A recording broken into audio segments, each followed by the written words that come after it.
मांगलिक दोष के बारे में बताएं। जब भी कोई जीव जन्म लेता है, जैसे हम पृथ्वी पर जब भी जन्म लेते हैं, तो चूंकि हम इस सौरमंडल का हिस्सा हैं, हमारा सूर्य और सूर्य के अनुसार सारी चीजें चलती हैं, तो इस पूरे सिस्टम में सूर्य का अहम योगदान है, बहुत अहम योगदान है। लेकिन सूर्य के साथ साथ अहम योगदान है उन ग्रहों का जो सूर्य की परिक्रमा कर रहे हैं।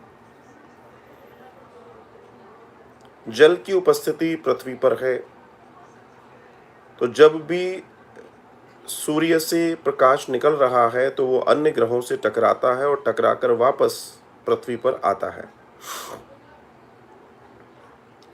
तो जिस समय हम जन्म लेते हैं,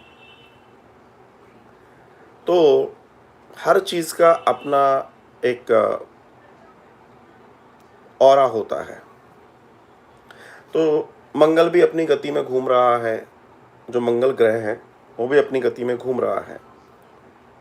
तो होता ये है कि उस पर कई बार समतल, जब सूर्य की किरण पड़ रही है, कई बार समतल पर पड़ रही है, कई बार गड्ढों पर पड़ रही है, कई बार वेस्टेज पे पड़ रही होगी, कई बार अच्छी चीज़ों पे पड़ रही होगी। तो जहाँ भी सूर्य का प्रकाश पड़ेगा वो प्रकाश रिफ्लेक्ट करेगा, और उस समय जो भी जीव जन्म ले रहा है वो उसके ऊपर इफेक्टिव होगा।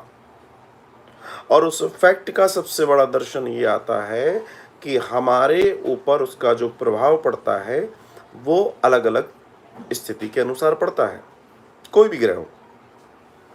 आपने पूछा मांगलिक दोष, तो जब मंगल ऐसी स्थिति में है जो मांगलिक दोष बनाता है तो वो प्रबलता में होता है। ऐसी स्थिति में जब आप अपने जीवन को देखते हैं और मान लीजिए आप विवाह आदि इत्यादि में जा रहे हैं, तो आपको उसी के अनुसार वैसी ही स्थिति परिस्थिति का जोड़ा चाहिए, मतलब पति या पत्नी की स्थिति वैसी होनी चाहिए। क्यों? रीज़न ये है कि जब बहुत ज़्यादा पावर की कोई चीज़ होती है और उसके साथ एक डाउन चीज़ होती है, तो जाहिर सी बात है कि वहाँ प्रॉब्लम आती है। उस कंडीशन को समझने का प्रयास हमें करना होगा।